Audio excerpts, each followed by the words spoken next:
Halo, assalamualaikum warahmatullahi wabarakatuh teman-teman. Selamat datang kembali di channel Rumah Mama Kansa. Dan perkenalkan, aku adalah ibu dari 2 orang putri. Aku tinggal di Majalengka. Nah, kalau teman-teman semua kota asalnya dari mana nih? Boleh dong kita kenalan di kolom komentar. Dan pertama-tama aku mau ucapin terima kasih untuk teman-teman semua yang udah mau klik video ini. Semoga Allah Subhanahu wa taala membalas kebaikan teman-teman semua ya. Amin. Oh iya, gimana nih teman-teman semua kabarnya untuk hari ini? Semoga kita semua selalu dalam lindungan Allah Subhanahu wa taala. Amin ya rabbal alamin. Nah, di video kali ini aku mau sharing tentang kenapa sih harus membuka warung kelontong di rumah gitu ya. Apa sih enaknya jadi ibu-ibu, emak-emak atau pemilik warung kelontong gitu ya. Nah, di sini aku mau cerita suka dukanya menjadi seorang pedagang kelontong di rumah gitu ya. Dan semoga video ini bisa bermanfaat untuk teman-teman semua nantinya. Tapi sebelum lanjut ke pembahasan, aku juga boleh dong minta dukungannya untuk channel ini supaya channel ini bisa berkembang dengan cara like, komen, juga subscribe ya. Dan kalau teman-teman berkenan juga boleh di-share di setiap media sosial yang teman-teman punya gitu ya. Dan juga yang mau kenalan lebih deket sama aku boleh dong kita follow-followan di Instagram di @sitifatima_kansa.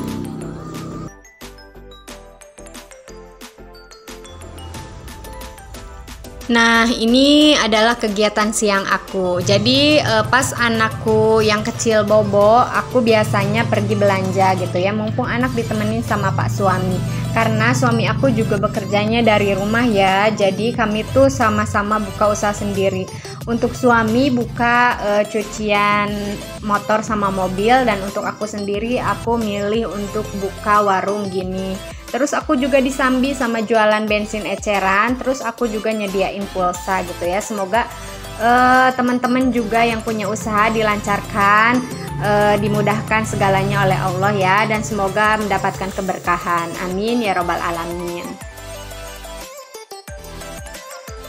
Oke, tanpa berlama-lama kita masuk ke pembahasan utama ya, yang mau aku sharing tentang suka dukanya menjadi pedagang kelontong. Nah, untuk yang pertama, sukanya menjadi pedagang kelontong yaitu kita sendiri adalah bosnya. Jadi karena kita pemilik usahanya, jadi kita adalah bosnya. Jadi nggak ada yang ngatur kayak di perusahaan-perusahaan gitu ya. Jadi enak. Nah, warungnya mau kita apain, mau kita gimanain juga bebas, terserah kita. Itu kan punya kita sendiri. Nah, itu enaknya yang pertama. Terus yang kedua,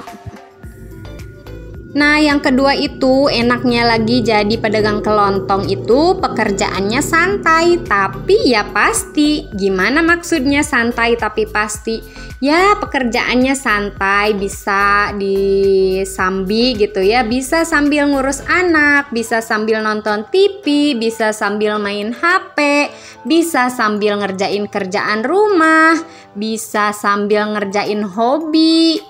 Misalnya hobinya apa ya, hobinya nyulam gitu ya, ya bisa disambi sambil jagain warung gitu ya. Pastinya ya pasti bakalan ada yang beli setiap hari gitu ya, insya Allah dengan izin Allah. Pasti aja setiap yang usaha pasti akan Allah kirimkan rezeki gitu ya. Nah, itu enaknya yang kedua. Masih ada lagi enaknya yang ketiga.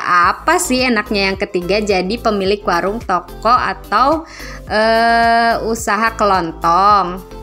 Terus yang ketiga, enaknya jadi pedagang kelontong itu kita bisa ngobrol setiap hari dengan orang-orang baru gitu ya. Jadi pertemanannya itu semakin luas gitu ya, karena yang beli ada dari setiap kalangan, biasanya anak-anak, ibu-ibu, bapak-bapak, terus yang lewat depan rumah gitu ya. Jadi pergaulannya semakin luas gitu ya. Terus nih yang keempat, enaknya jadi pedagang kelontong itu kita bisa mengasah kemampuan matematika kita. Yang tadinya aku nih waktu masih sekolah males banget perhitung-hitungan, tapi mau nggak mau jadi pedagang kelontong itu setiap hari ngitung gitu ya. Tapi ngitungnya ngitung asyik gitu ya, dihitung terus duitnya langsung kita pegang. Kalau pelajaran matematika di sekolah kan ngitungnya cuman ngitung hayalan doang ya, ngitung. Nah, jadi pedagang kelontong tuh enaknya gitu. Jadi matematika kita selalu terasah setiap hari gitu ya. Nah, lanjut lagi, enaknya jadi pedagang kelontong itu yang ke berapa nih? Yang kelima, yaitu yang terakhir enaknya lagi jadi pedagang sembako, yaitu kita ibu-ibu nih pasti megang uang tiap hari gitu ya. Ya walaupun bukan uang untuk foya-foya gitu ya, tapi untuk uang modal lagi. Tapi seenggaknya setiap hari kita tuh pasti megang uang gitu ya. Biasa ibu-ibu perempuan itu kalau megang uang, lihat uang aja gitu ya, jadi pikiran kita itu positif. Itu sih menurut aku, tapi belum tentu ya menurut teman-teman semua. Nah, itu untuk sukanya jadi pedagang kelontong. Untuk dukanya juga ada pastinya. Setiap usaha itu pasti ada suka dan juga ada duka.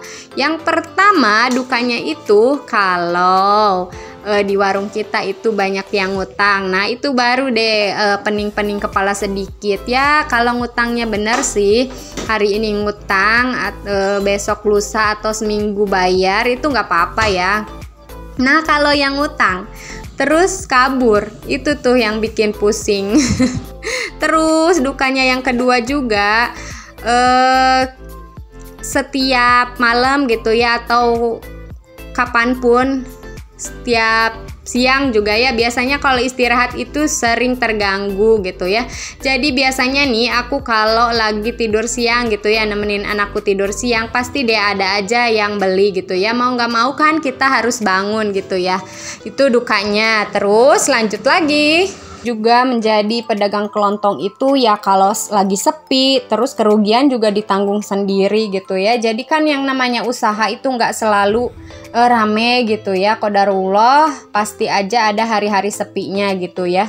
Terus kerugian, misalnya nih ada barang yang kemasannya sobek gitu ya, nggak sengaja kesobek. Nah, itu kan bisa jadi merupakan salah satu kerugian gitu ya, dan itu tuh nggak ada yang nanggungnya ya.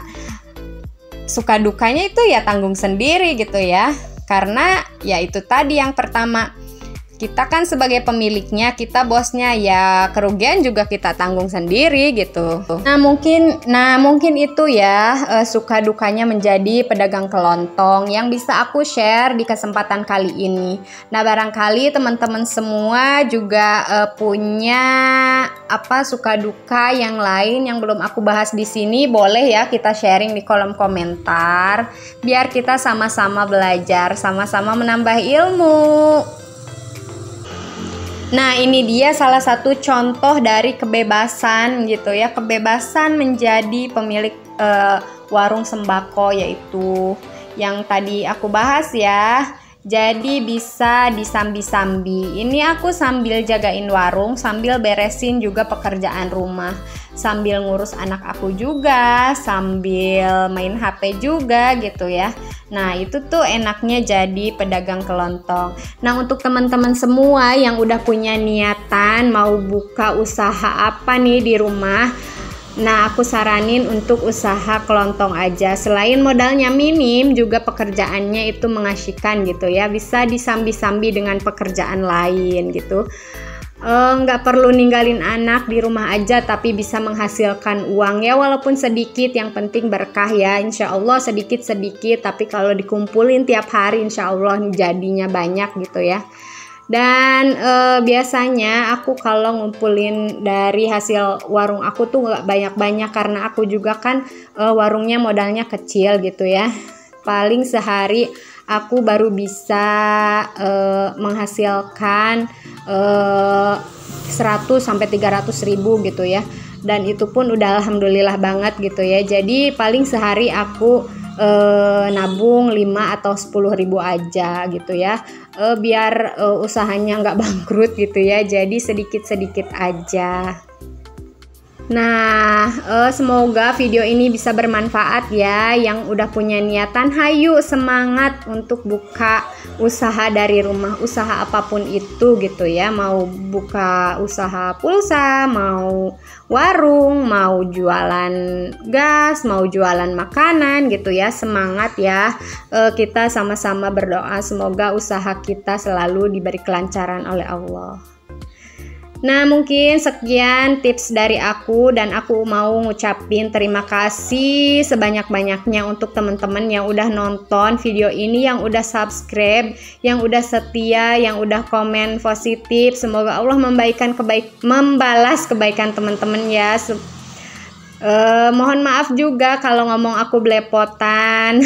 Maklum ya, orang Sunda tiba-tiba ngomong bahasa Indonesia gitu ya, suka belibet gitu. Oke teman-teman, terima kasih, semoga bermanfaat. Wassalamualaikum warahmatullahi wabarakatuh.